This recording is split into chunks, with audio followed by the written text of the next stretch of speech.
Welcome to my first episode of Broken Tired Garage, the channel for where the broke and tired can learn on how to diagnose and repair different kinds of equipment and machinery. Now for today, I have this old Craftsman snowblower I picked up off a local classified ad as a non-runner. So we're going to go through it, figure out what it needs, diagnose, repair, and hopefully get it going into a perfect working machine. Now stay tuned and find out what happens next.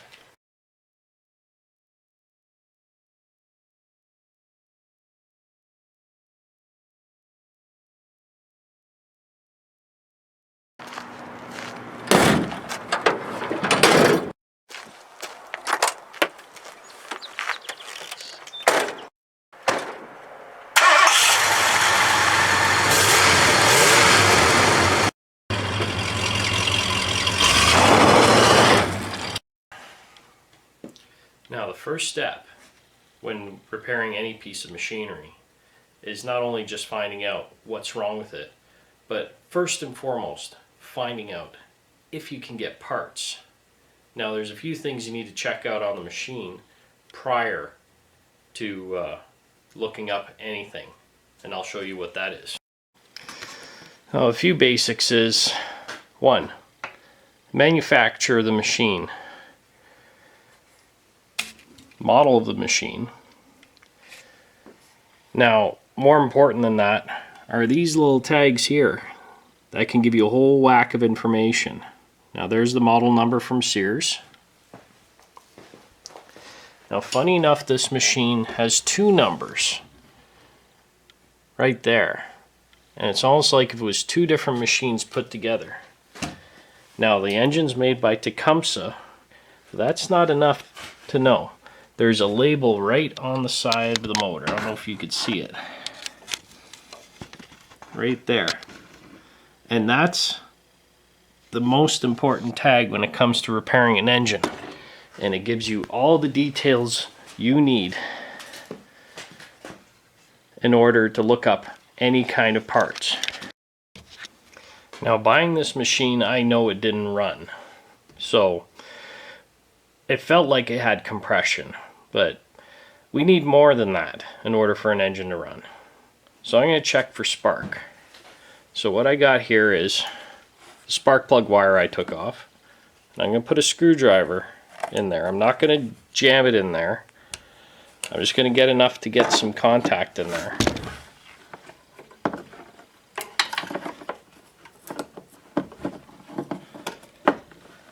And then that bolt there should have a good engine ground.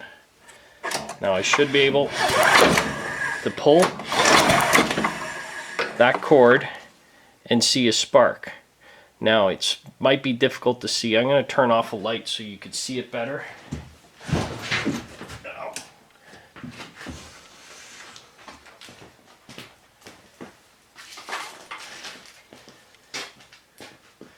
Okay, let me see if that's any better. No, we need more darkness.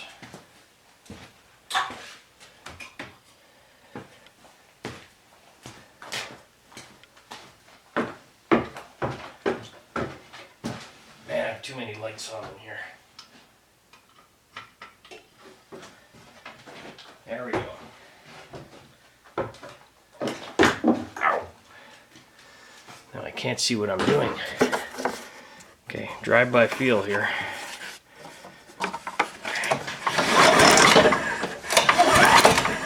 You see that? That's what you want to see. That means we got... Okay, well, now that we know we have spark, that's a really good start. Now, one thing I did know about this machine is that the carburetor is leaking fuel.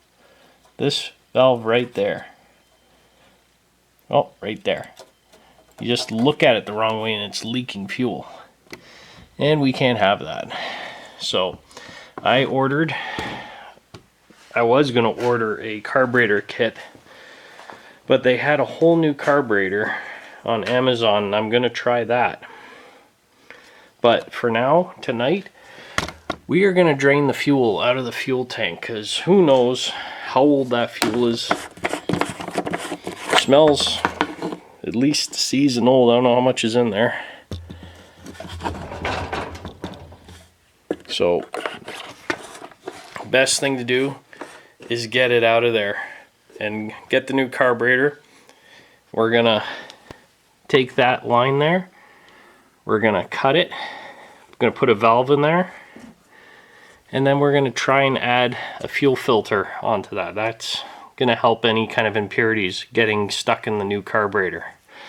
So I'm going to get set up to remove this fuel line from the bottom and let the fuel drain into a jar.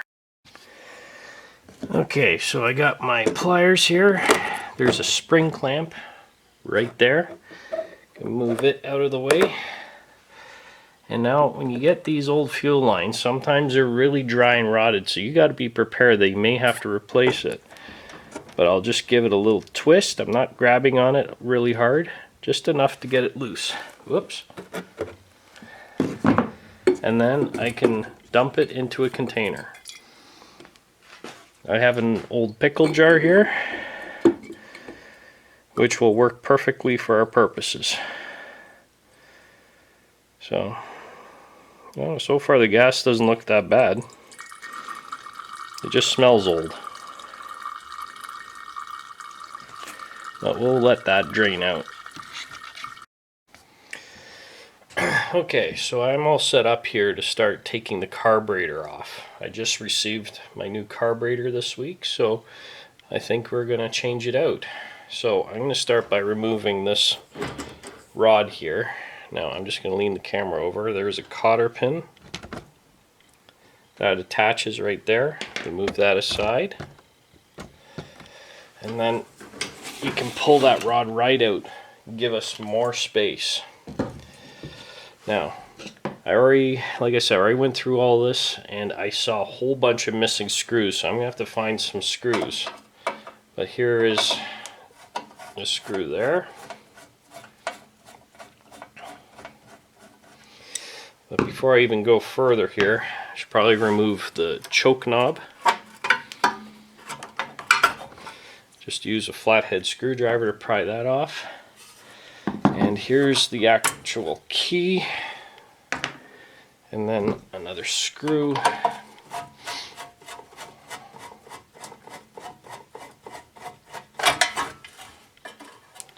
that.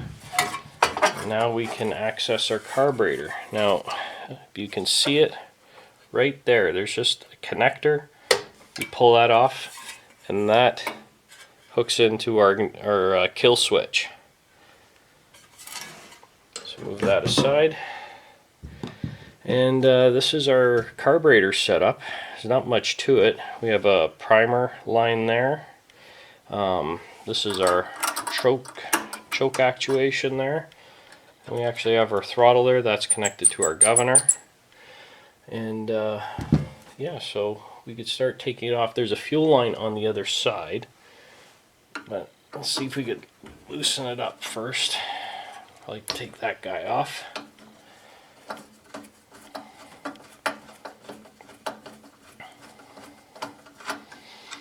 There's one screw.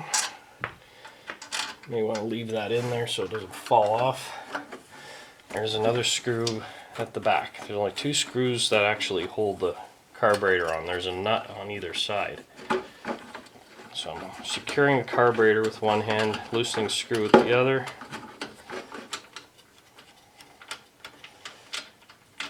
Alright.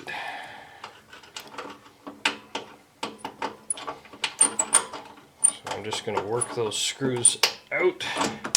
Whoops, dropped one. Happens.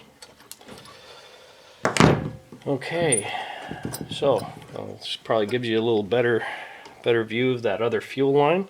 So I'm just going to grab my pliers.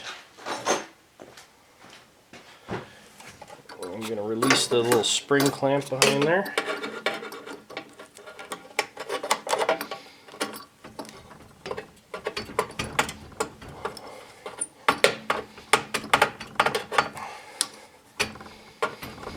I'm using my rocking motion I was using earlier. Now, It's got it loose, but I may need a little persuasion here from my screwdriver. There. Now it's off. Now we have to be very careful not to bend this rod here, because that's part of our actuation there. So we got the carburetor off. So I'm going to have to transfer some brackets in the choke, but other than that, that's her. Okay, now to prepare to putting the carburetor on, we have to do something here. We got to clean the old gasket off here. Now, could you reuse the old gasket? Maybe, but just knowing what I know about induction and whatnot, it's really best to clean it off and put a new gasket to assure you don't have a vacuum leak. A vacuum leak can cause all kinds of poor running conditions. Now, what I'm using here is just a cheap razor blade, and I'm just carving it off. And it does a fairly nice job. I've been using that kind of stuff for years. Now, if you've noticed, I've actually put a piece of paper towel in the intake, just enough to make sure that nothing will actually go up inside there. And that actually came out pretty good. But I'm going to give it a quick wire wheel.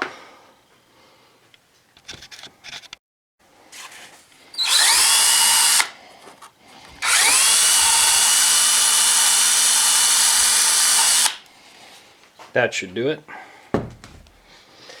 Now the best part is pulling out the old paper towel takes out all the junk that flew up the intake with it. So you shouldn't have anything in there, but you have to make sure you take it out, or else you're going to have a no-start condition. The carburetor I got came with a brand new gasket, so that's great. But before I go through the next step here, I have this primer fuel line, and I have a primer. And so I was gonna, because the carburetor kit I got came with a new fuel line and a primer, so I'm thinking I'll probably change those out. So what I'm going to do first is, because I don't want to take that cover off the motor, I'm going to use some electrical tape, kind of tape the hoses together.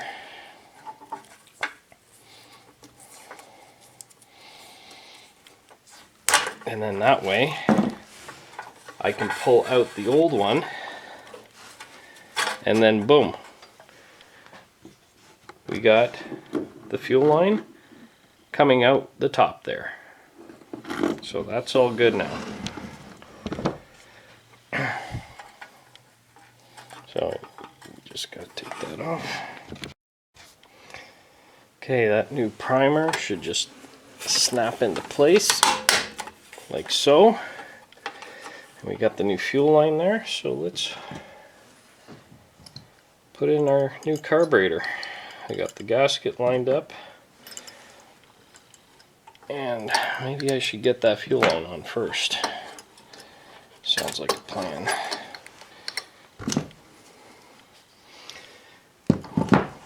I almost forgot the throttle rod from the governor.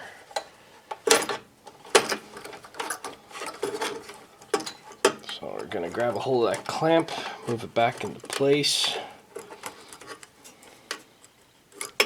There we go. Grab my gasket.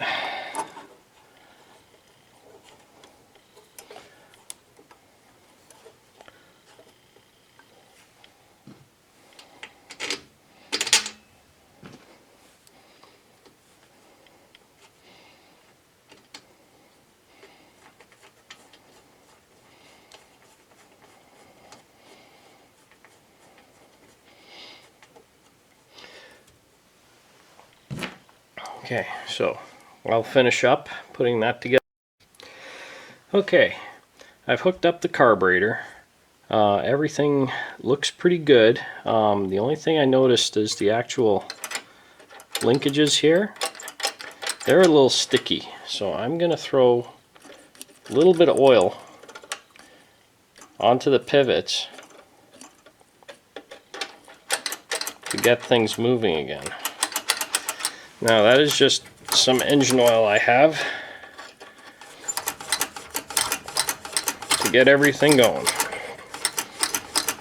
That feels so much better. So I found a few extra screws and I'm going to hook up the cover. Now that we got our carburetor all back together, now I was going to move along to the next step, and I was going to install a switch, a valve, to shut the fuel off if we ever need to service it again. So I'm just going to cut a section of fuel line off with my razor blade, and then I'm going to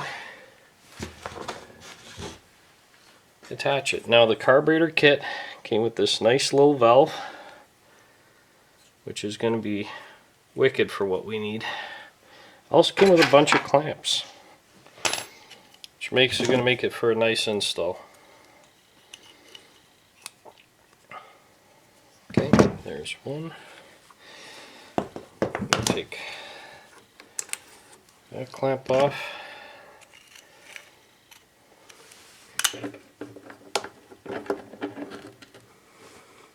Just like that. So now we could turn it on or turn it off when the machine's not in use. Now we're going to cut another section of this hose off. Now I haven't personally done this before. I'm going to give it a try, and if it doesn't work, I could always just replace the fuel line and hook it up direct again. Now the kit also came with this nice little inline fuel filter. That might be a little too much restriction. Now for a gravity fed system, it was really recommended to use these Briggs & Stratton style. Apparently they're a mesh. They're not as fine filtered, if you will, but work well on this kind of application. But I'm willing to give these a try and see how it goes. Now there is an arrow pointing on the fuel flow, and you want to make sure you have that in the right direction. So we're just going to hook this up direct like that.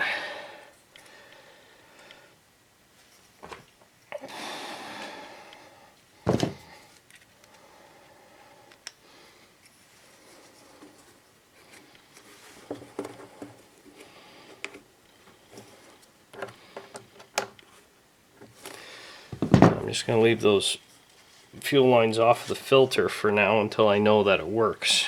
But that was just an easy, quick install for the fuel filter. Now I have two more clamps just in case, but like I said, we're going to see if it works well. If it starves the carburetor, then we know to change it out. Next in any engine maintenance is we should probably change the spark plug and change the oil in the motor. Now I have it focused on the drain plug. The drain plug for this motor is right there, but it's usually on the sides or at the back of the motor like this one. I'm just using a pair of vice grips, loosen the nut, and I will just pull the plug like that. Now I'm going to put a tilt on the motor just to help get things moving along out. Now the oil can tell a lot about a motor. And it doesn't smell too bad. Usually if it smells burnt, means it hasn't been changed in a long time. It's not too runny. It doesn't smell too much like gas, so it's probably been changed a time or two, which is good. Means the guts of the motor are good. So we'll just let that drain. Now that the oil's done draining, that's about good enough. While I was doing that, I was taking the inspection cover off from the belt drive, because I figured it'd be a good time to be productive and check on the belt condition. Now really and truly, everyone, probably best to use the right tool for that. But okay, moving along. I've already pulled the cover off for the belt drive. This is at the front of the motor. And you have two separate belts here. One, I believe, is the auger, and the other one is for the actual wheel drive. Now, looking at the belts, there's no cracks, there's no excessive wear in one spot. I think I would leave these belts well enough alone. That bearing's a little noisy, but it's not bad. And same thing with that. So I would probably just lube some pivots and leave that well enough alone. Okay, I have since added the engine oil in, so it's full. Next we're going to focus on the spark plug here. I got a new one with the carburetor kit, so figured might as well change that out.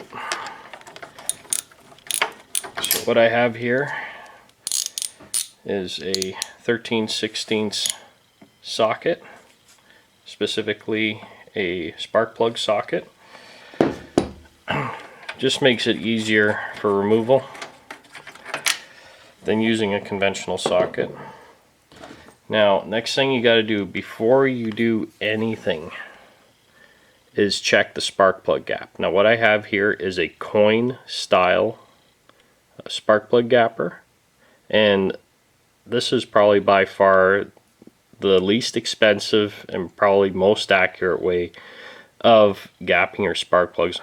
I have other methods of doing it, but this is probably the best one to have at home.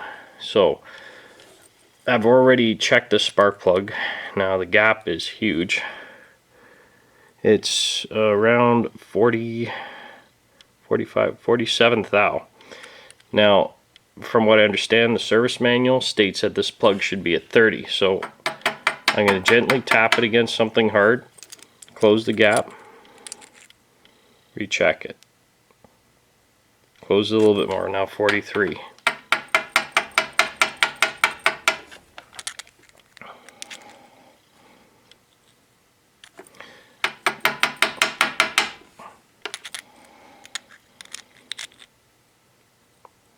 Still doesn't want to close.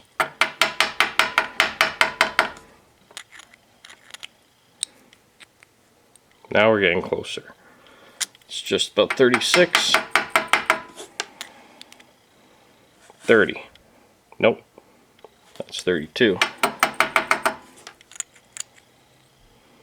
Come on, 30. Now the gap's going to look small, but because these run a magneto, they don't need a lot of gap. And they need a smaller gap for the spark to jump right. So I have it up to 30 there. I should be able to just pull it out. And that's my gap. It's all set. So now we're just going to thread that back in. Just remember, never put a spark plug in with a wrench right off the bat. Thread it in as far as it'll go.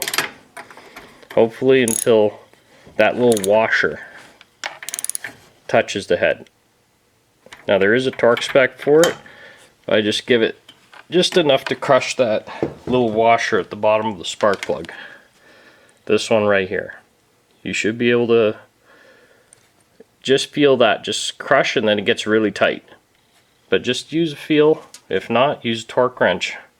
I saw in the service manual it said 23 foot-pounds. Okay, I've just finished adding fuel. We know our engine is full of oil now. We got everything back together. Now we're going to try starting it for the first time. So we're going to prime it. I've already turned the fuel on, put fresh gas in there.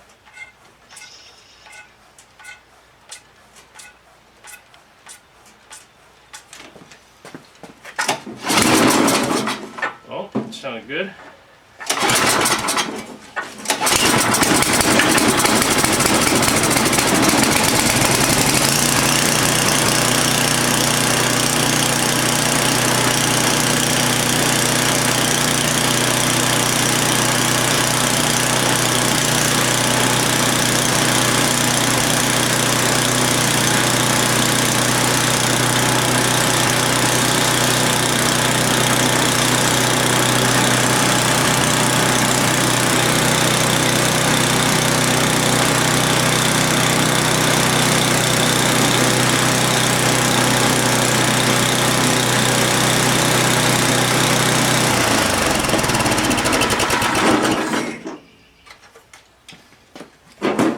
That's all she wrote. The gears seem to work. It needs some adjustment though. Like, first gear is still a reverse, so I think this rod is probably bent or needs adjustment, so we're going to do that. And the auger seems to be running all the time, but that motor sounds great. So I can't complain much about that.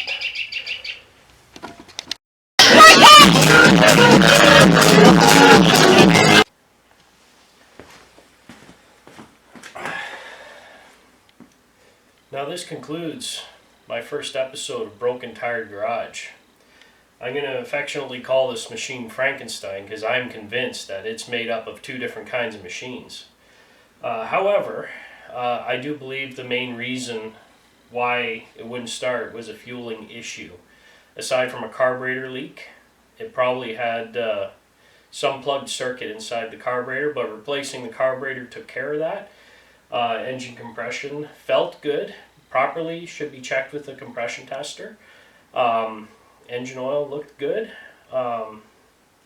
After doing all that, straightening out some linkage there to get it going right, everything seems to be in good working order for another season of snowblowing.